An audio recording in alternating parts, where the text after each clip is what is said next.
think the thing that is most important is to make cisgender people understand that we are not here to do bad things in the bathrooms. We're not here to cheat at sports. We're just people who happen to have a different gender identity than you have. And it may not be something that you necessarily understand, but understand that there is no evil in our hearts. For the most part, our community is just trying to survive. We want friends. We want allies. We don't want to hurt people. We don't want to be hurt. We just want to live our lives in a peaceful way to be their fullest.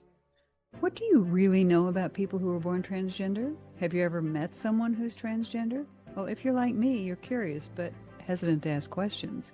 Well, welcome to Demystifying the Transgender Journey. In our conversations with people who were born transgender, their families, friends, and the professionals who support them, we ask probing questions and discover insightful and educational answers. You can also find more information on our website, thetransgenderjourney.com. Now let's get right into today's episode. Well, welcome everyone. Thank you for joining us for another episode of Demystifying the Transgender Journey. We're glad you're here today. This is the place where real stories, honest conversations, and authentic voices come to life. We're interviewing people who were born transgender, their families, friends, coworkers, and healthcare workers and allies who support them. I'm Lynn Murphy, one of your hosts, speaker, author, leadership coach, and founder of Women Who Push the Limits. And with me today is our other extraordinary host, Wendy Cole. She is a transition mentor, insightful coach, and living proof that it's never too late. She transitioned when she was 67 years old, and now she helps other people navigate major changes in their lives. So as a cisgender woman and a transgender woman, together we're bringing you conversations that we hope will educate, open minds, touch hearts, and inspire change. So be sure to share these stories out and help us grow this audience and help us educate people. So today we are really honored to have an inspiring guest, Juli Grey-Owens. Now, imagine this. Imagine being born male, white, able-bodied, considered cisgender and heterosexual, building a successful 40-year career in manufacturing, creating a long marriage, and raising a daughter. Living the role that the world expected you to live, until realizing it wasn't the life that you were meant to live. That was the turning point for Juli, who transitioned after decades of presenting as a man when she stepped fully into her authentic self. Since then, she's become one of New York's most influential advocates for transgender, non-binary, and intersex rights. As the founder and executive director of Gender Equality New York, Juli led the fight to pass the very important Gender Equality Non-Discrimination Act, which was signed into law in 2019. Juli serves on various task forces and advisory boards and regularly provides training to local and state agencies, organizations, houses of worships, colleges, universities. She trains recruits at the Nassau and Suffolk Police Academies and also healthcare providers at Northwell Health and Memorial Sloan Kettering. So her work has earned her a place in City and State New York magazine's 10 People Making a Difference for LGBTQ New Yorkers and their prestigious Pride Power 100 list, which recognizes the most influential figures in the LGBT community in New York. It is a privilege to have Juli Grey-Owens join us today and share her extraordinary journey from the front lines of advocating for gender equality. Juli, thank you for joining us today. Thank you for that great introduction. Wow. There was so much more. You have such an impressive resume and you've done so much. So, Juli, I know you transitioned in your 50s. Well, I like to think that I've been transitioning my whole life. Now, if you talk about being full-time and out full-time, if that's what your definition of transition is, then yes, it was later in life, actually at the age of 62. But if you're talking about learning how to express yourself, learning about makeup and clothing and so forth, and actually going out and presenting as a woman, in my case, then I've been transitioning for a long time, easily in my 20s. For me, it's been an interesting journey, if we will. And I always tell people that for most of our community members, transition is actually a journey. The earliest remembrance or memory that I have of something being a little different was when I was 3 years old. At that moment in time, I was an only child, and both my parents worked. And they would drop me off at an aunt's house and then pick me up at the end of the day. And one night we got home, and this was like the mid 1950s. Women were expected to wear dresses and high heels. And so she got home, she went directly to the couch, sat down, and took off her shoes. Must have been a long day. And she called me over and handed me her high heel shoes. Now, what happens to a 3-year-old when you hand them a pair of shoes? The first thing they do is put them on. And that doesn't make someone transgender. That happens thousands of times a day all over the world. But I did put them on, and I can remember having this really weird feeling that came out of nowhere. I describe it as a bolt of lightning. It came out of nowhere, had no idea, but got this very weird feeling that even today, it's kind of hard for me to explain, other than there was maybe some attraction, but not really clear what it was. I think basically I just kind of walked around in them for a while, and I think my parents kind of laughed and clapped, and then my mother finally said, put them away, and I did.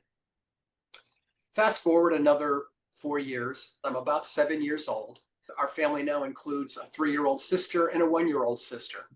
And we're going to a family event, and they know they're going to have their hands full with the 3-year-old and the 1-year-old. So they want to keep the 7-year-old busy.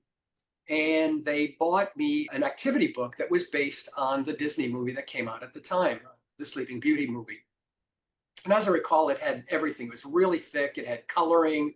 I'd connect the dots. It had word games. It had number games. It had everything, including it had 2 paper dolls, a paper doll of the prince and a paper doll of Sleeping Beauty. And I started experimenting, putting Sleeping Beauty's clothes on the prince, which seemed like a really cool idea. And when a 7-year-old thinks they've done something really outstanding, what's the first thing they do? They go running to mommy, mommy, mommy, look what I've done. And I can remember I literally get up off the floor, get ready to do my mommy, mommy. And I stop for a second and go, I don't know if this is a good idea. And I sat back down again. And it would be another 13 years before another human being would know what was going on inside of me. And so when I do a lot of my trainings, I talk about the fact that I think this is the point at which my gender identity is starting to come out. I don't necessarily understand it. I don't know where it's coming from. I don't have anything that I can match up with. Like, I don't see other people feeling this way or seeing it. So I just go through life with this knowledge that something is different, not really sure what it is. So continuing on, probably around 10 or 11, I am the built-in babysitter for my family. We live out in northwestern New Jersey in, basically farmland area. My parents would put the kids to bed early and bring me up to their bedroom where they have a TV and a phone, write down the phone number and say, look, if there's any problems, you call us, we'll be home right away. But just keep an eye on things, just lay back, watch TV, chill out, that type of thing. So as soon as they'd leave, I would start experimenting. And I would experiment with my mother's clothes, her makeup, and so forth. And it wasn't that I felt like I was a girl, but I was driven to understand what it felt like to be a girl. What did it feel like to walk around in high heel shoes? What did it feel like to wear makeup? What did it feel like to wear a bra? What was this all about? How did it feel? And that continued pretty much through my pre-puberty years. I can remember during that period of time, I still liked sports. I always was attracted to girls, was a good student. So everything was going along fine. It was just that I had this experimentation that I was doing, and got to high school and did a lot of athletics. I was co-captain of my football team my senior year. I was a good athlete. I met a girl in almost the end of 8th grade. We became friends, and we eventually would start going out junior year. So I had my first girlfriend type of thing. And so with school, sports, girlfriend, and car, my experimentation really kind of dropped away. I had other things I was doing and other things I was way more interested in. You checked all the boxes, didn't you? Yeah. Everything was good. I was a really good student. And for me, the turning point, or at least one of my turning points, was I graduated with high honors out of high school, applied to 3 engineering schools because I wanted to be an industrial engineer. and got accepted to all three, decided to go to Rutgers. And throughout my childhood, I would hear my parents say, "You are going to college." And I can remember like the first time they said that, I'm like, well, "What's college?" And they said, "Don't worry, you're going. You're going to be the first person in our family to go to college." And then, of course, as the years went on, they were like, "Don't worry, there's going to be money when you're ready to go to college." So we get to, time for college. And guess what? There's no money. But worse than that, my parents decide to have a divorce, and it's not a friendly or respectful one. It's a kind of thing where I get a phone call from my brother or my sisters. "You need to get home. There's glass all over the kitchen," that type of thing. Mm. So here I am in engineering school. And engineering school is extremely hard. I remember the first day they brought us in the auditorium and they sat us down and they said, "Look to the person on your right, look to the person on your left. Only one of three of you will graduate." Of course, that's not a great starting point for anybody's career. But they were actually wrong. We could have added a fourth person. We only graduated 25% of our freshman class. Oh. So I'm in engineering school and it's really hard. I have no money, so I'm working multiple jobs to try to get through college. I have no home life because my family has really been totally destroyed. And with all this pressure and stuff going on, I start getting the need or the feeling to go back to my experimentation. Even though I'm living in a 2-room apartment with 3 other guys, I have a small suitcase that has a lock on it. And it's all the way at the far end of the closet where no one knows what it's all about or anything like that. And I have my stuff in it. And because I don't really have a home life, whenever my roommates would leave for either the weekend or holidays or whatever, I'm at the apartment pretty much by myself. And it gives me an opportunity to do my experimentation, if you will. And I find, though, that when I do this, all the stress, all the pressure, all the worry and excitement in a negative way, all those feelings kind of drop away, disappear. The way I explain it is like, a balloon that loses its air. All the bad stuff just kind of like blows out of me. So this was therapeutic. Yeah, it really was. And I will honestly tell you that I think that helped me get through 4 years of college. Cool. And so that really was kind of a turning point for me in the respect that now I'm really becoming an adult and this thing is still with me type of situation. So fast forward, I do graduate on time with a degree.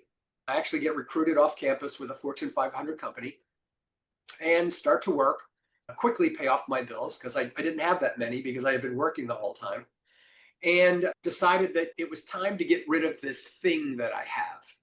The way I describe it is that if I was walking around, it would be like I was walking around with a knapsack that had like 20 bricks in it, and I'm bent over with this feeling of things that are probably not what I'm supposed to be feeling. And I look at other people and I see other people walking around and they don't have a backpack, so they're living life. And I'm now at a point where I'm starting a career. I'm still with my girlfriend from high school. We may get married, we might have a family, so I really need to get rid of this thing. And so I luck out and find a counselor. And now this is the mid 1970s. And again, we don't even have language for a lot of the terminology that we currently have now. But I really lucked out and found a really good counselor. And so, I go to the counselor and he says, "So why are you here?" And I'm like, "Why am I here? I want to get rid of this thing. I'm in a brand new job. I can't have this thing hanging over me. I've got a girlfriend. I don't know what's going to happen, but maybe we get married or something. How do I get rid of this thing?" And he said to me, "Well, I've got bad news for you. You really never get rid of this thing. This thing is a part of you. However, you can fight it. You can try to take steps to see if you can remove it from your life." He said, "But I have to tell you, our early studies are showing that people that do that have a high rate of mental health issues, a high rate of alcoholism, a high rate of drug addiction, a high rate of divorce, unhappiness, and so on." And he goes, "You're really better off trying to figure out a way to have it a part of your life. It doesn't have to be the main part, doesn't have to be out all the time, but find a way to have it as a part of your life and see if you can't deal with it in that way, because you're never going to get rid of it. It's always going to be with you." Julie, from age 10 until you're graduating college and you're starting your life, during that time frame, Did it ever leave you, or was it with you every day back in the background, and especially in your quiet moments? Oh, it was always there. Okay. My interest in it varied. As I Mhm. mentioned, the period of time in high school, there was just so much going on. And experimentally, I was experimenting with a girlfriend. So that was a whole new world type of thing. Okay. That's the other characteristic we like to talk about. So yeah, it was always in the background. It was always there, but it wasn't as forceful or all a part of my life. And when I do trainings and I talk about gender dysphoria, I let people know that it can vary over time for people. And for Mhm. me, I probably had a very light gender dysphoria as a kid. I mean, really very, very light. But as I've been getting older, as I went into my adulthood, it got harder and harder. That's also a part of my story, that the gender dysphoria got harder as I got older.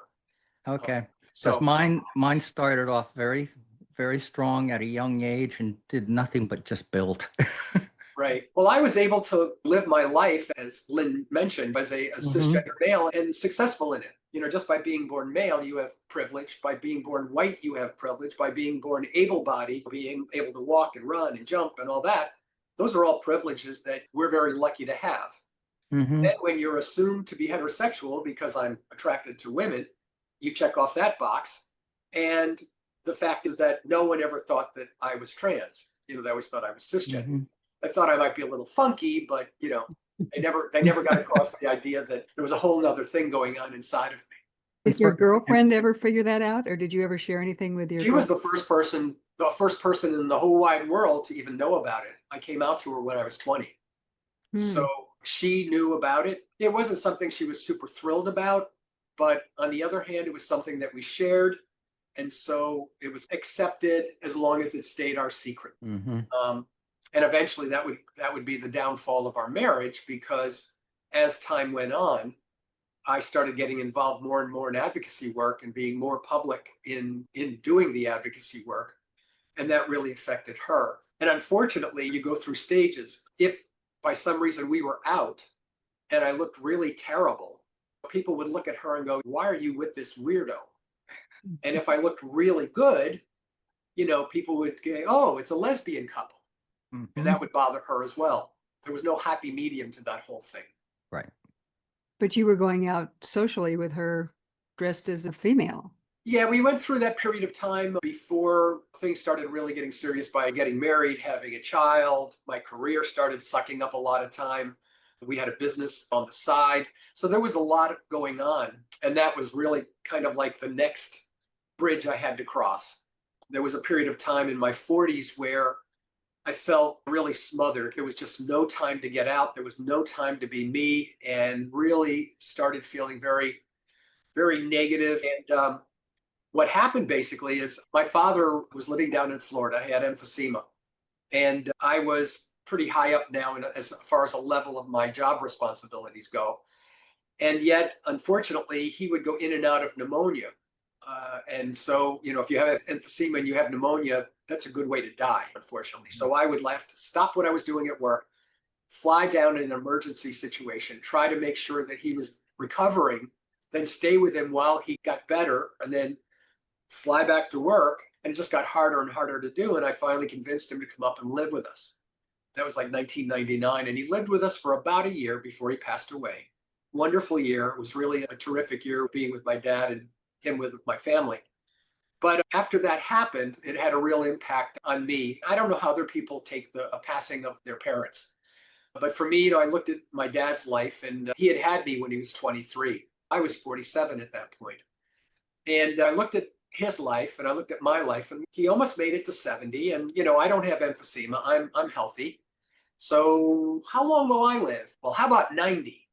Well, no grandparent of mine has lived past 67. So 90 is probably not going to happen. How about 80? Well, 80 is a possibility. My dad lived to 70. Maybe I make it to the next decade past him. Okay, so 80 and I'm 47. So let's see, that's 33 years. So what's 33 years in the past? That was the year I met my wife. And like I say, I can touch those years. I can taste those years. I can smell those years. And if they're right there in my past, then they're right here in my future, except for one thing. I don't know if you've noticed, but as we get older, the years are going faster. Oh, yes. Instead of being here, they're here. Right. Yes. And I think that really had an impact on me. And I decided that I needed to figure this out. And I needed to find a way to have more time to be me. In 2002, I started electrolysis, and I'd go through 15 years of electrolysis trying to remove a very heavy beard. Because no matter how much makeup I put on, no matter how close I shaved, I would always still have this like gray black stain on my face. And all that does is when you go out, you're just like, everybody reads you as you're a guy in a dress. And so, that was really the first part of my major part of my transition. And once I started that, then I started feeling a little more comfortable about getting out in public, but I still had to be careful. I couldn't go out and get a gallon of milk dressed as Julie because I might run into a neighbor. I couldn't go out as Julie, pumping gas in my car because I might run into a coworker or something. And so what I ended up doing was taking vacation time and traveling to trans events around the country because there was less likelihood of running into someone that I knew and being outed. So I traveled to Boston as an example and go to a trans event, or there was one in Arizona. And as I'm doing this, I begin becoming more and more comfortable in being out as a female person, going out and doing real things. And I found that when I was doing these things, I always felt really good about myself. It felt natural. It felt normal. It felt like I was totally connected properly. Right. In fact, there were times when I would be out with friends and maybe we'd be window shopping and we'd be joking and laughing and whatever. And then I would look in the reflection of the window and see that I was in what I call Julie mode.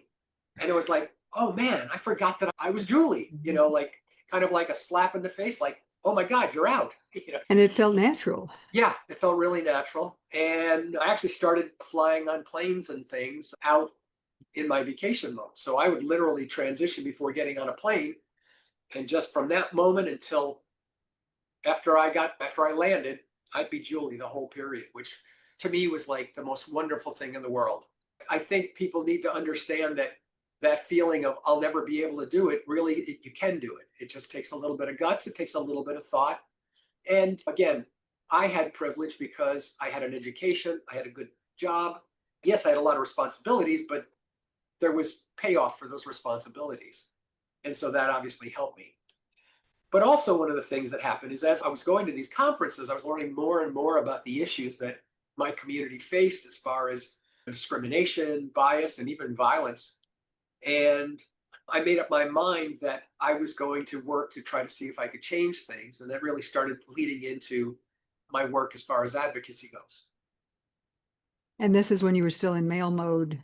Yeah, I was still working as a male. I always thought that I was sort of like a secret agent. Like they never knew what I was doing on weekends and evenings, but I would do my advocacy work at night or on the weekends. And it was very fulfilling for me. It felt good. But again, I wasn't out to the world. I still had to sneak out of my house because the neighbors didn't know. Okay. Were you doing advocacy work in your male mode, or was it only when you were in your Julie mode? Only when I was doing Julie.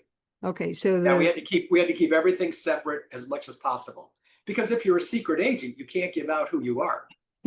And your wife at the time went along with all of this, accepted Yeah, this. it's becoming though a problem. The more that I'm out, the more worried that she is that somehow it's going to get out. And in fact, she actually was a teacher in the town that we lived in. So she was worried about that. And I think at some point, it wasn't something that she was comfortable with. It was really becoming like sort of a drag on her. And the end result was, the end of a 38-year relationship and a 25-year marriage, but it was a respectful breakup. We're still basically friends now. We have a daughter. We have a granddaughter now. We are social and respectful and helpful in certain cases. We're still a family, just not a conventional one. How did your daughter respond to your being Julie? Actually, very, very well, right from the beginning.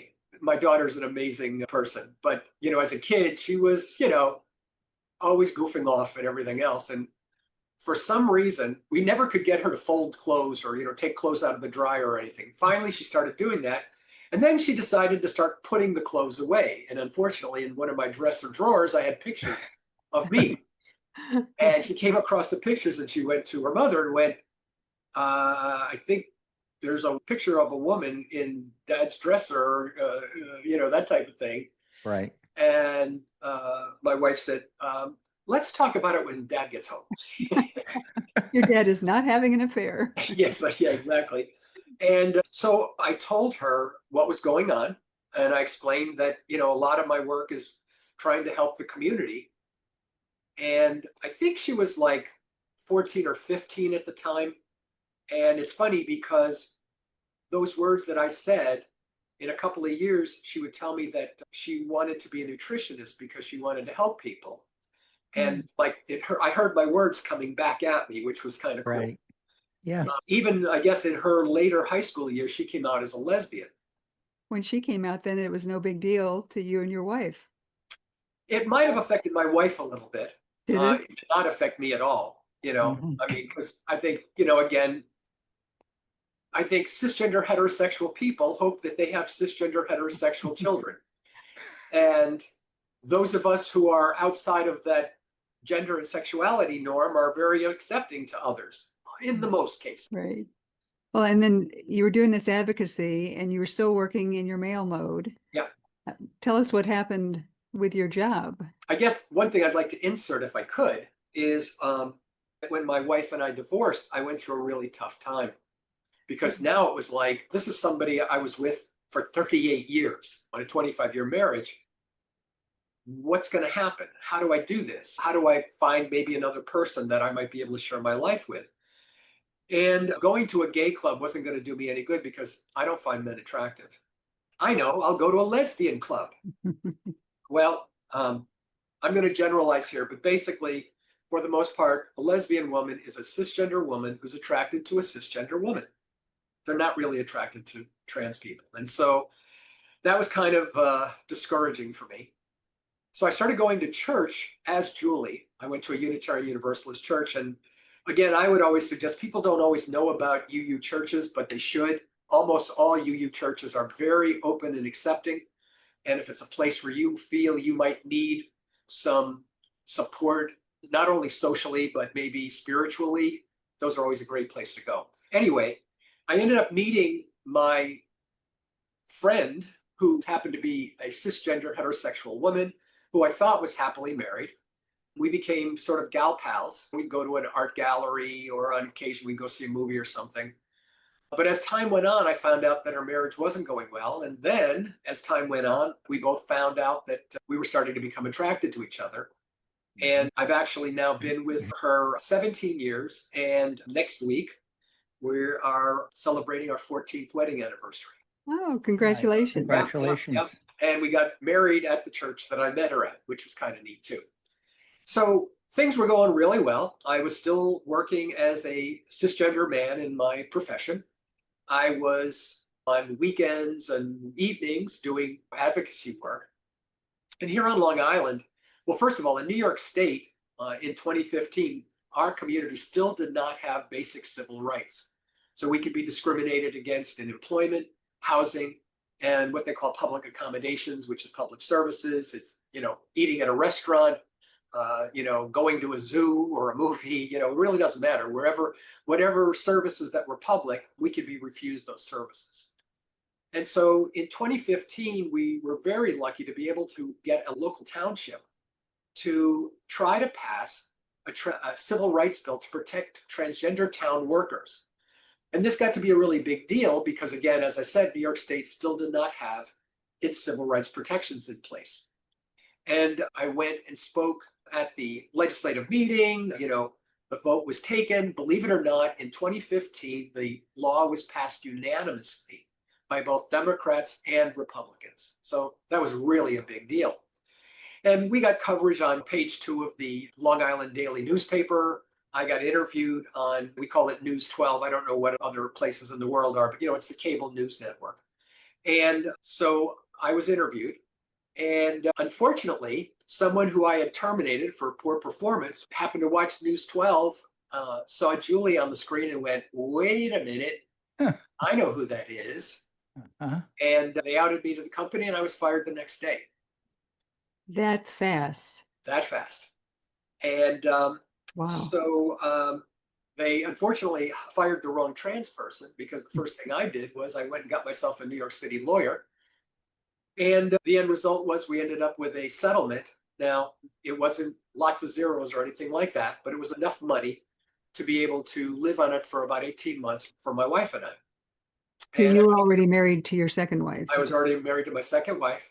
And so for me, the question was now, okay, I do need to work. What am I going to do here?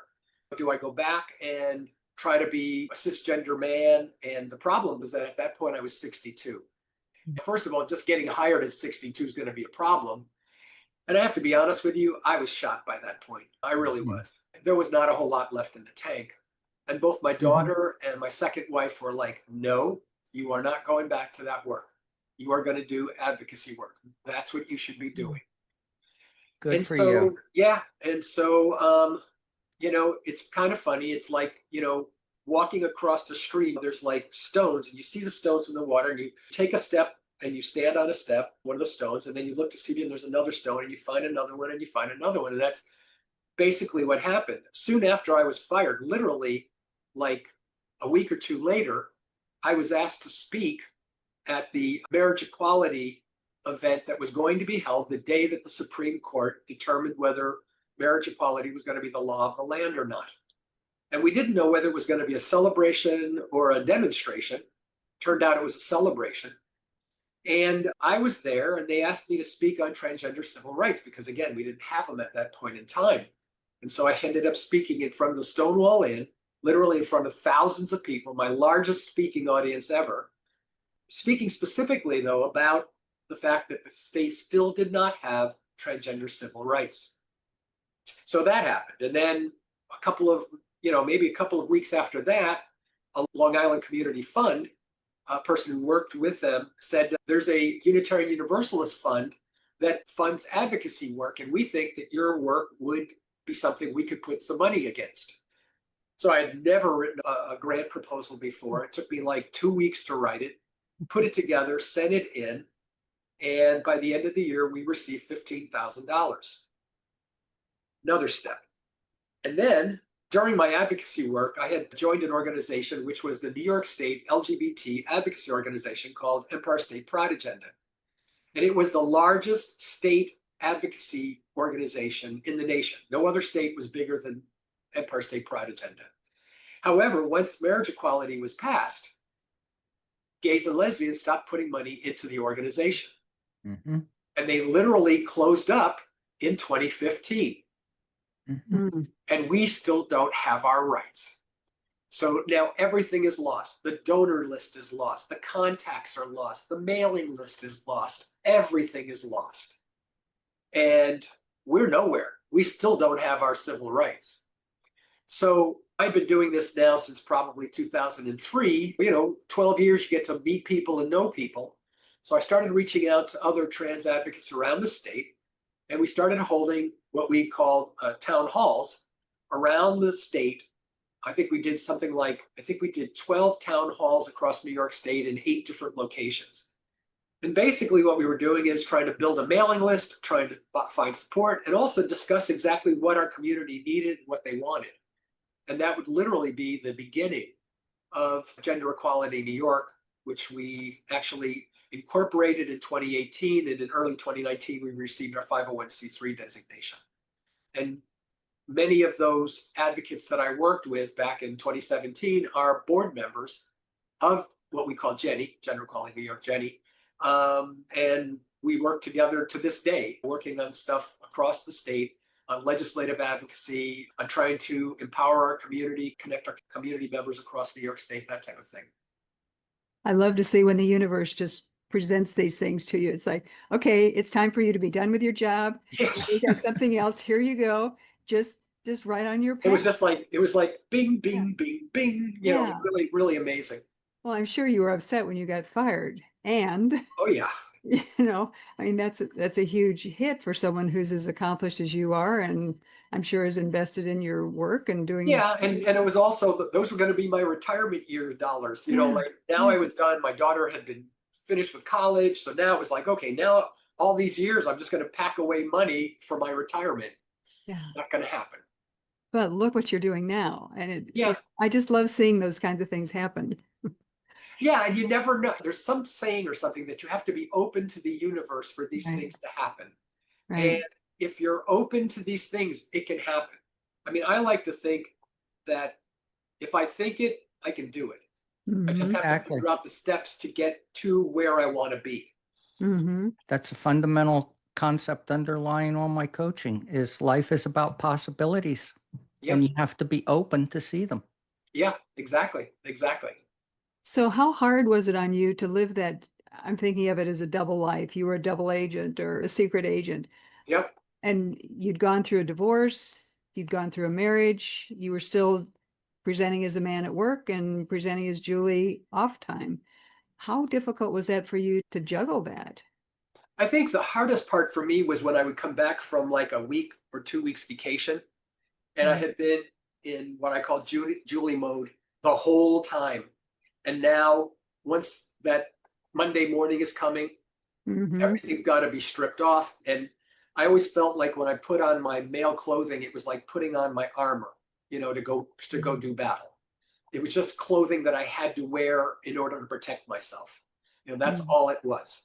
I was still me. There was no switch that flipped. Oh, now I have to be male. So now my whole brain and everything changes. It was still me. It's always me.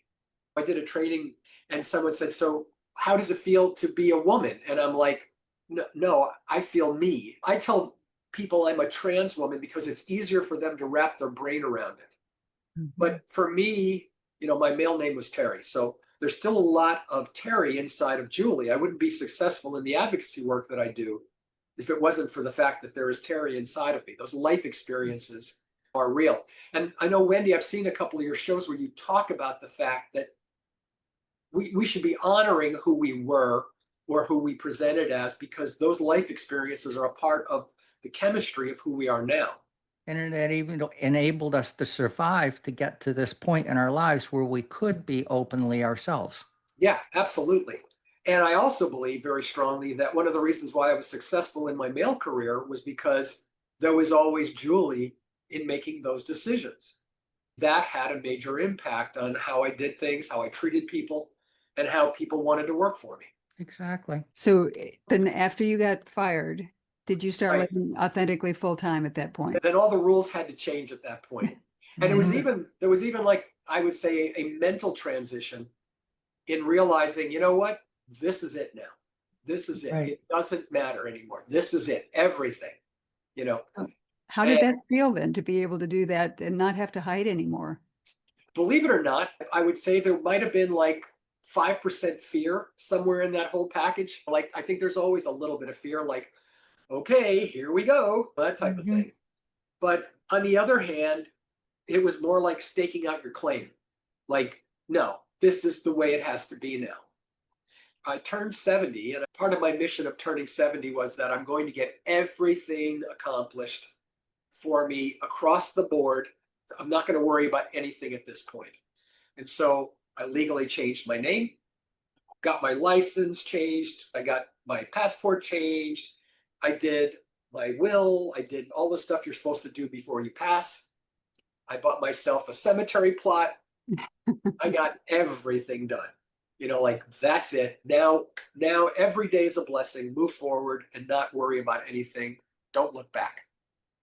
That sounds like it's lighter to live that way. It also allows you to kind of focus in on all the other garbage that we have to do from a standpoint of advocacy work. Yeah, right. I mean, there's so much work that has to be done, so much misinformation, so many outright lies that are out there that, I mean, I could be doing this for another 100 years, and I don't think, there's still going to be more work to do.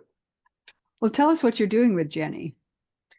Well, we do a lot of different things. Here in New York State, from January to June is what we call our legislative session. So that means that there are trips to Albany to meet with state senators, state assembly members, and that type of thing. Locally, here on Long Island, there's a host of things to do. Unfortunately, one of our counties here on New York State passed the first trans athlete ban. So we ended up holding 5 different rallies. I spoke at 7 different legislative meetings.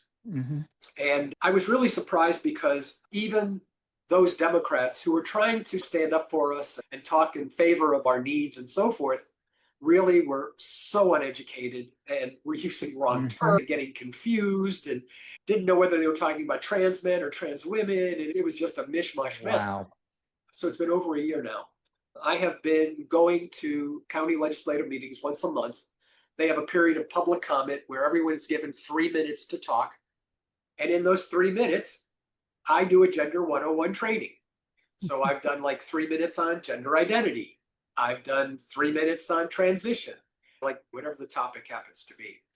And so that's going on a constant basis.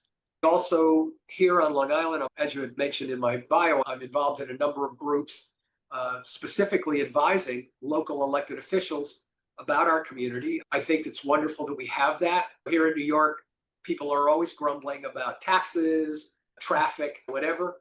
But I have to tell you that I am so proud to be a New Yorker, especially in these days right now when I see all the other garbage going on with all the other states. There's work to do here. It's not a perfect place, but it's a hell of a lot better than a lot of other places. Exactly. Also hold what we call pop-ins twice a month, where virtually we just have a Zoom meeting and anybody can come in during the hour and a half that we're on and talk about anything they want to. They can talk about, oh, I just saw a great movie. Oh, I went to a great concert. Or my dog just died and I am so upset, I don't know what to do. So we give, support and compassion there where we can. We have volunteer moms that are running parent groups. So we have that going on. We do that twice a month as well. They're done virtually. For example, parents forum, where we'll have parents that have been successful in raising their kids talk about some of the issues that they faced, some of the things they did that they found out that worked really well, some things that they did that didn't work out so well, but give rookie parents an idea of what to expect. We'll also be doing a major intersex event. Again, it'll be virtual for people across the state to make sure that people are aware of the intersex community, which we think is really important. That's one of the groups that we stand up for and try to train and help educate people about. And then, of course, there's the Transgender Day of Remembrance that we do a virtual one for those who can't attend or who are afraid to go out of their home or whatever, to at least have them be able to attend a memorial for those of us of our community that we've lost. So that gives you a little bit of an idea of some of the things we do. There's also, as you mentioned, trainings. I do a lot of training with healthcare workers. I do a lot of training with police recruits. So there's that going on. And one big thing we're working on right now is we're actually just going to have what we call a Rainbow Fun Day. One of the UU churches here on Long Island has opened their doors for us. And we're inviting the community to come and have ice cream and, for kids to do some like arts and crafts and just to be in community, just to be happy. We're not going to talk about advocacy. We're not going to talk about, Trump. We're not going to talk about anything but what kind of ice cream do you want and do you want sprinkles on it? That's a lot of wonderful things that you're doing, Julie. And, being out and being so visible in the community, how do you feel about your safety? I try not to think about it. My wife is always like opening up the drapes and the shades because she likes light. And I'm always closing the drapes, shutting the shades because I'm a trans person. I don't want anybody looking in. So, yeah, we have to worry about that. We held a rally on May 31st and we had between 250 and 300 people show up. And 2 weeks before the schedule of the rally, I called the police and said, hey, having a rally. You guys have always been terrific. Please show up. And about maybe a half hour before the rally started, 9 police officers come marching down the sidewalk. And of course, our community starts freaking out. And I'm like, no. This is not what you think it is. So I run down. Hi, officers. So glad you're here. Thank you so much for coming. Oh, there's no problem. We're here to do our work. Thank you, officer. Really appreciate it, type of thing. And then they just keep an eye on things while we do our thing. It's always there. I have to be careful, and we have to be careful with our families. And it's a real thing. We have to be careful. But the other side of it is that, yes, we have to be careful, but we have to be brave. Mm-hmm. And I was speaking to a community member this past Sunday. We were at a political event. And he said to me, I'm thinking about leaving the country. And my response was, well, I understand why you feel that way. But when you were trying to figure out whether you were going to transition, was there someone out there that you saw that made you think maybe you could do that? And if there wasn't, do you think your transition would have been better had you been able to see someone who you saw successfully transition and may have made you feel more comfortable about transitioning? And if that's the case, we can't afford to lose you, because there are people looking at you who are aware of you, who see you, and know that because you did it, they can do it. And I think that changes everybody's life. We can't run. We can't run from who we are. We are who we are, and people need to understand that. And people need to grow and support that. Well, and that's why we're doing what we're doing. Oh, It's absolutely. important for people to meet people like you and see there's nothing to be afraid of. Some of the things that we see on social media and in politics, it's just stoking fear that there's no reason for it. It's distraction from the other stuff that's going on that we do need to be afraid of, but we don't need to go down that rabbit hole. And that's the reason why after the election, I decided publicly, I'm out. Yeah.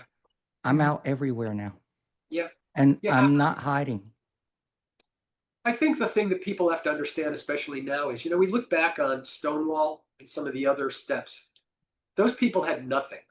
Those people had no rights at all. Here in New York State, in New York City. Right. And I remember it well. They fought back. And the reality is that what I tell people is, this is our Stonewall. We have to step up. We have to be brave like they were. And we have to do what we have to do to protect our community and to educate the public as to who we are. The problem that we have is that no one knows about us. People don't understand us. And I always say, I don't expect you to. I just want to give you a framework to comprehend and shift perspectives.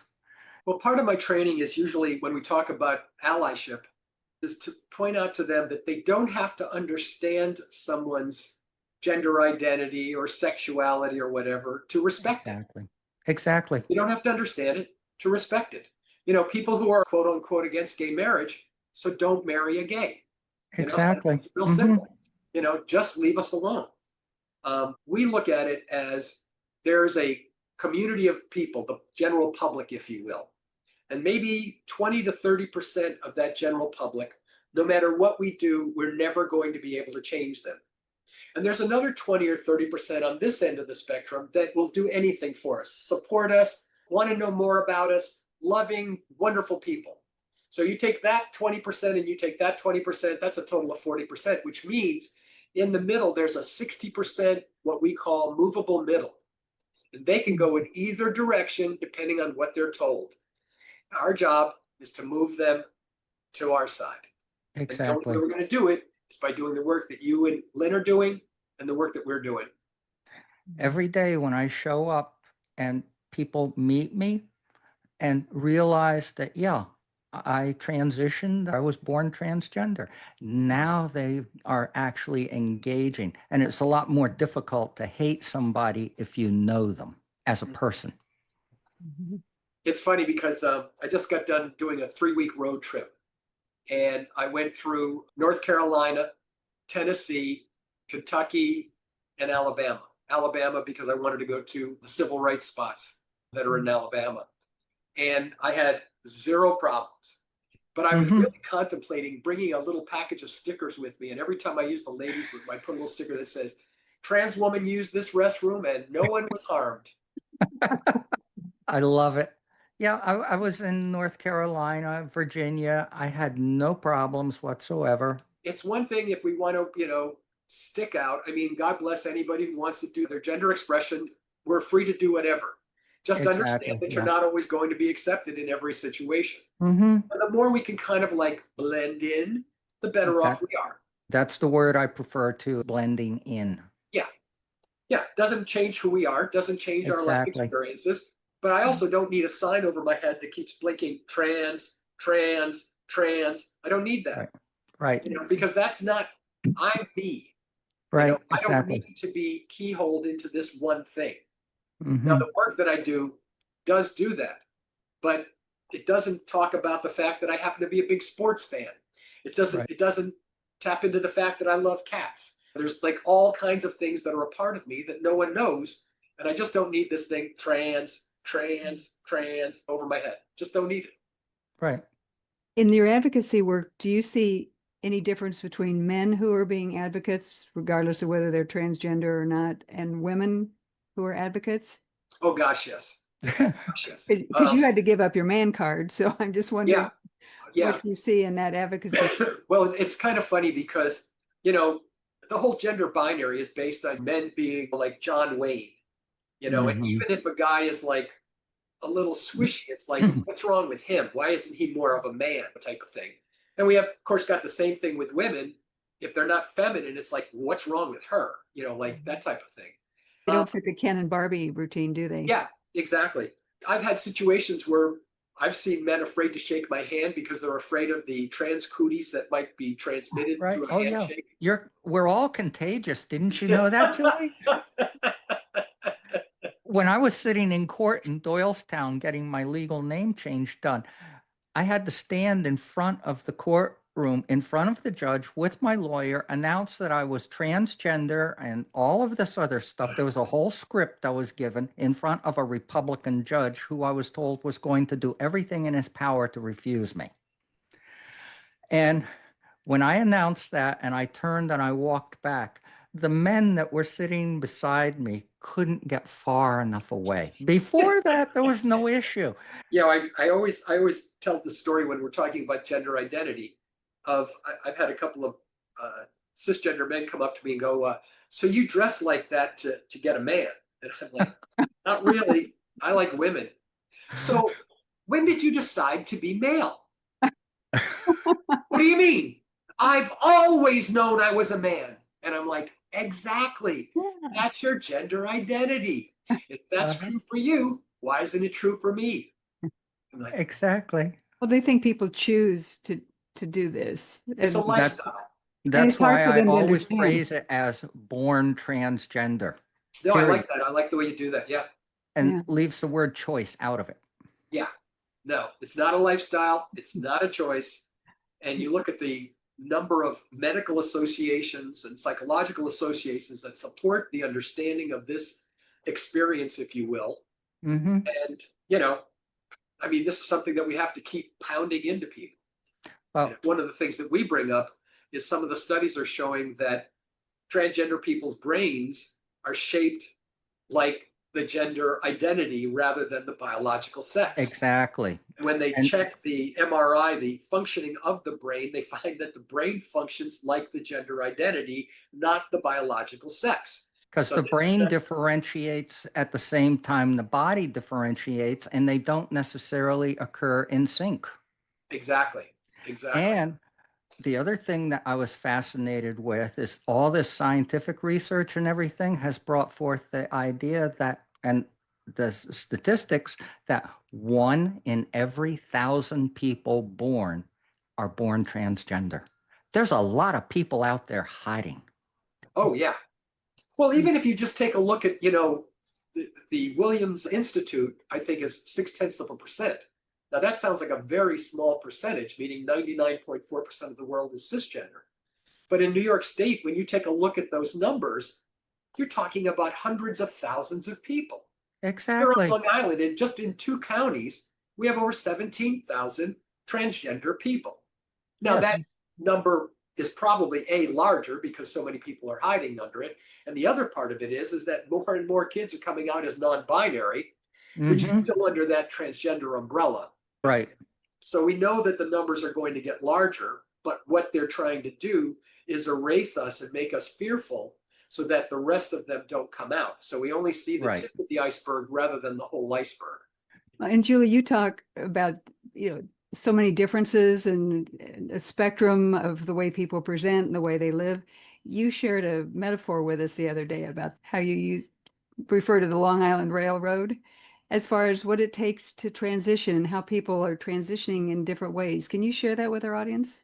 Yes, absolutely. Well, if you take a look at a map of Long Island, the furthest point east is Montauk. And the way that I like to explain the metaphor of gender transition is a ride on the Long Island Railroad, which runs from Manhattan in New York City, Penn Station, and it runs all the way out east to Montauk. And Montauk in the metaphor represents the last stage in your transition. When you get to Montauk, you've done everything. You've had surgery, you're on hormones, you've done all the legal stuff, you've let the world know who you are, you've changed all your clothing, everything is done. When you get to Montauk, you're done. And so what I like to do is I like to have people take a look at the map while I'm talking about the Long Island Railroad and getting out to Montauk. But I described going on this train ride. And let's say the first stop happens to be Jamaica, which is where all the trains actually come in. It's like the center point of all the trains coming in. And in Jamaica, here's what happens. As the train rolls into the station, people are looking out the window. And some of the people see some areas out there that look kind of interesting. They think they should check it out. So they get off the train. And this group of people, some of the people walking around Jamaica are going, Jamaica, this is a great place. I love this place. I feel comfortable here. This is where I belong. And there are some other people that got off the train and are like walking around as, not so much. I need to get to Montauk. And so they get back on the train. Now the train heads eastward. And usually I use the term Freeport, which is one of the towns. And people see the same thing. The train is rolling into Freeport Station. They're looking out the window and a group of people decide to check Freeport out and they get off the train. And again, the same thing happens. There's a group of people walking around Freeport going, Freeport is great. I love this place. This is where I'm comfortable. I think I want to stay here. And then there's another group that's like, well, it's okay, but I need to get back on the train and I need to get to Montauk. And then let's say the third stop is Massapequa, another stop on the train. And the same thing happens. A group of people are looking out the window. A group of people decide to get off. One group says, oh, I love Massapequa. This is a great place. Another is like, not so much. I think I need to go to Montauk. And there's a third group. And that third group says, it's not what I expected. I'd be better off at Freeport. And they do take the train back from Massapequa back to Freeport on the westbound train. And so when you take a look at the map of all these stations as the Long Island Railroad runs its way to Montauk, people are getting on, people are getting off, people are moving forward, some people may move backward, but we continue on until we get to Montauk. So you might say to me, Julie, why are we going through all this Jamaica, Freeport, Massapequa? Why don't we just get an express train and go right from Penn Station right to Montauk? And when I do a presentation in person, usually someone will yell out, personal choice. And I'm like, yeah, personal choice. It really is personal choice. But let's go further. For example, when we talk about Montauk, we're talking about surgery. So first of all, is everybody healthy enough to have surgery? Well, no, Julie, not everybody's healthy enough to have surgery, but Julie, that's a small number of people. Okay, let's just push them off the table for a second. Well, is the surgery expensive? Oh yeah, it's expensive. Okay, well, okay. But everybody has health care, right? Oh, well, no, Julie, not everybody has health care. Let's move those people off the table. Okay, but everything that's needed for a transition is covered under insurance, right? Oh, no, no, some of it is cosmetic. Okay, let's move some more people off the table. Let's take a different scenario. A trans woman is married to a cisgender heterosexual woman. And the cis woman says to the trans woman, look, I can deal with you at Freeport, but if you go to Massapequa, that's one stop too far for me. I can't do it. We can't be together then. So now the trans woman has to decide, will they be happy to stay in Freeport and keep their family, or is the urge to transition and be authentic more important than their family? Now, everybody has to make that decision. But many, many, many of our community members go, no, my family is important. My wife is important. I'll stop at Freeport. I won't go to Massapequa. Let's take a different situation. You got a great job, and it's your job to call the customer on Tuesday. Hey, how'd you like to go hit a few golf balls? And right after that, we'll go have a couple beers. How's that sound? Oh, that'd be great. Okay, I'll pick you up at 11 o'clock. And so you pick up the customer and you go hit a few golf balls and you get some sandwiches and some beer and the customer's happy. And when the customer's happy, your boss is happy. And when your boss is happy, you got a job, you got money coming in to take care of your family. Things are going good. But you're a trans woman. Part of your transition is you want to take hormones. If you take hormones, you're going to grow breasts. How long before the customer notices under your Nike golf shirt you're wearing a sports bra. And how long after that, when you call him up on Tuesday, hey, how'd you like to meet up on Friday? He goes, oh, sorry, man, really busy. Don't call me, I'll call you. And pretty soon, customer's not happy, boss is not happy. You are now putting your job, your career, and your income in jeopardy. So there's a zillion reasons why people never get to Montauk. But the important thing for people to understand is that our community's on a journey. We go wherever it feels right. And sometimes we may even take a step too far and go, wait a minute, too much, gotta move back one step. But we're forced to act that way because of society's restrictions, like that cis wife not being comfortable about the trans woman moving to Massapequa. Like that boss not being happy about the fact that the customer's upset because now all of a sudden a certain degree of femininity is showing in their salesperson. These are all reasons why we can't move to all the way out to Montauk. And then some of us don't want to. Simple as that. I think cisgender people think of trans people's transition like a car wash. We drive up and then the wheels get pulled in, and there's some sprays and some wipey things and some more sprays, and then there's a blow dryer, and we pull out and we're all done. That's not the way a healthy transition works for us. For us, it's like walking on ice. You take a step. Will the ice hold me? I think it will. Let me take that step. Okay, good. That's a good step. All right, let's try again now. How about this one? Oh, I don't know. Well, yeah, that's okay. I think we can do it. Oh, no, the next one. No, I think it's cracking. I better hold off. I better stay right here. For each one of us, it depends on what the situation is. And I can tell you on a personal note, my transition has, been from being a kid doing those experiments to a point where maybe in college I started plucking my eyebrows. I started shaving my legs. I had that suitcase in college. It depended on what it was and when it happened. But it was a transition step, slowly but surely, to a point where you find out where you are. And even today, there are things that I go like, oh, I wonder if I should try that. I wonder if I should do that. What do I think? Not right now. That's a great explanation, Julie. Thank you. It just illustrates that it's not a one size fits all, because that's what we were finding too. And well, especially me, being uneducated about the issue of transgender and talking to people, and they were thinking that same thing, the car wash thing. Oh, well, everybody who transitions does this, and the kids go to school and they come out and their genitals have been mutilated and stupid things like that. They don't understand that there are the steps in the transition, and that not everybody takes all the different steps, or in your metaphor, they don't stop at all the different stations. So, and a lot of people pick a point and just stay right there where they're comfortable, and that's it. Where they're comfortable. And that makes perfect sense too, in the fact of how gender is formed during the birth process. It's an infinitely variable factor. And some people have more of a feminine feeling than others. And that also defines where they pick that point on the railroad to stop. Yeah, we talk about 4 characteristics that every human being has: a biological sex, a gender identity, a gender expression, and a sexual orientation. And these are shared characteristics. We all have them. Correct. Cisgender people have all 4 of those, believe it or not.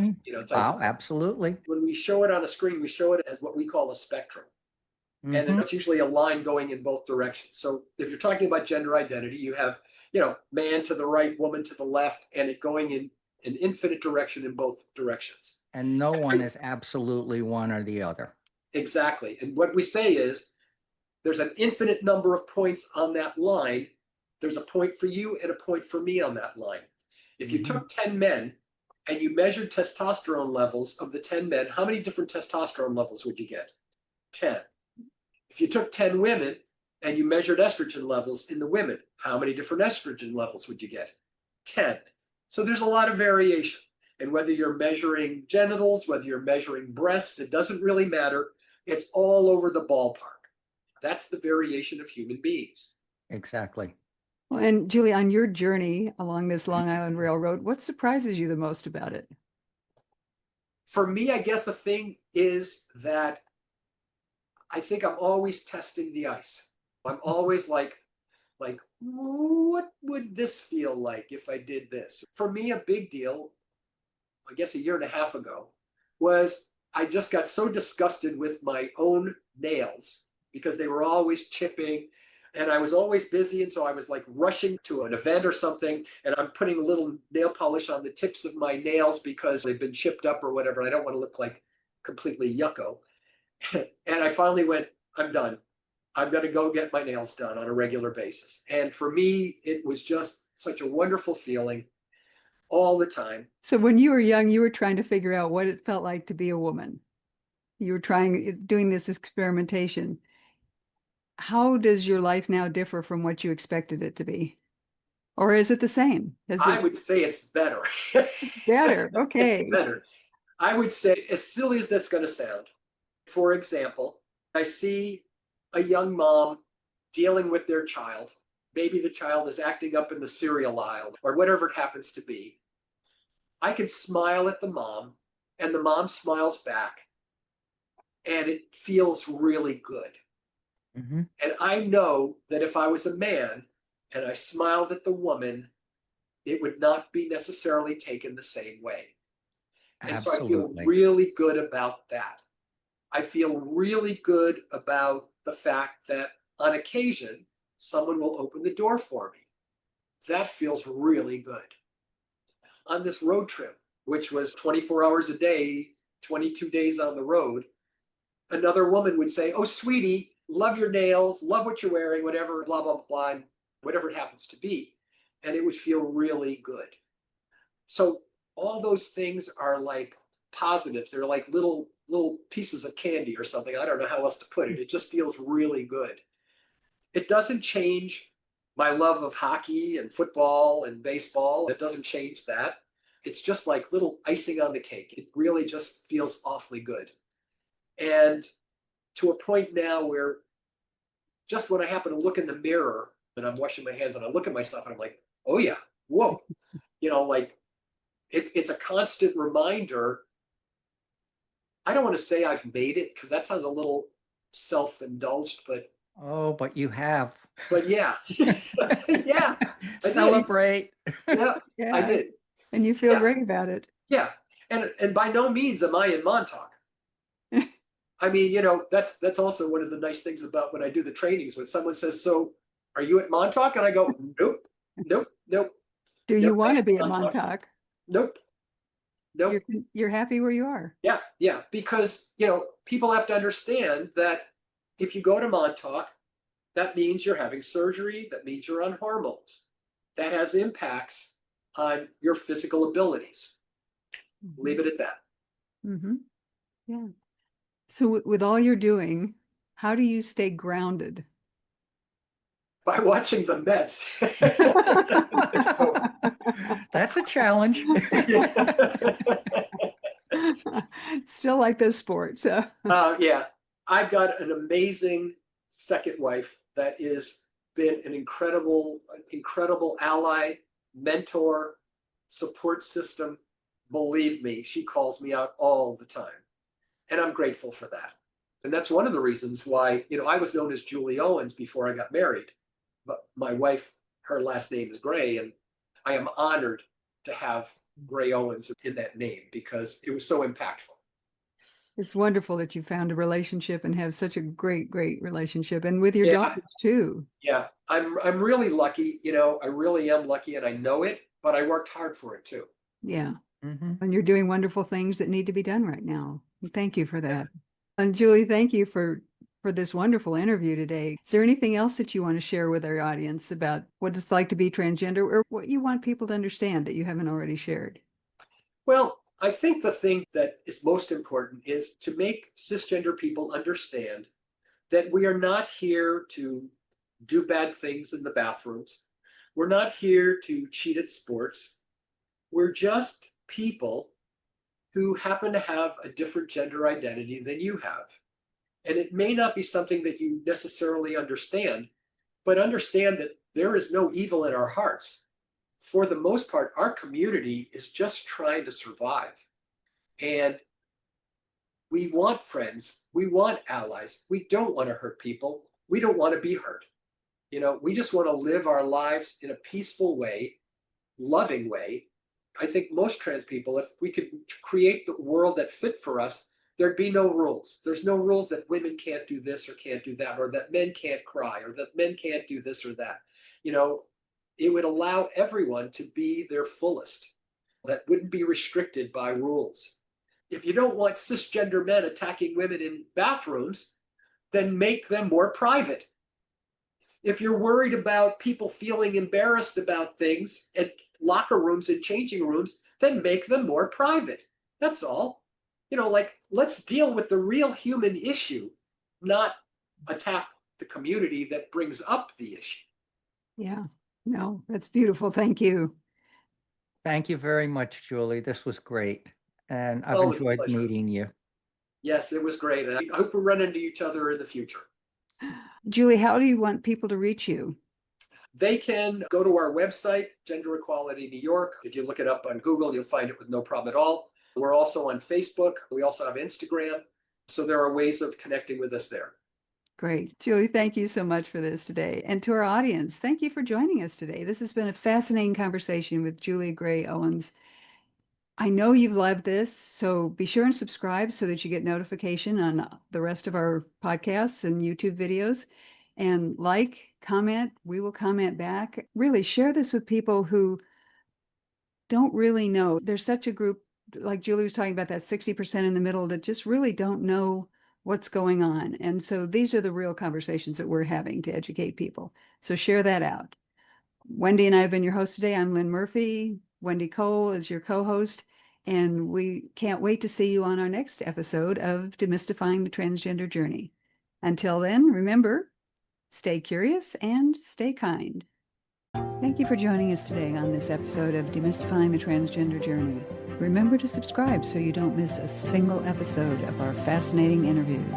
You can also find more information on our website, thetransgenderjourney.com.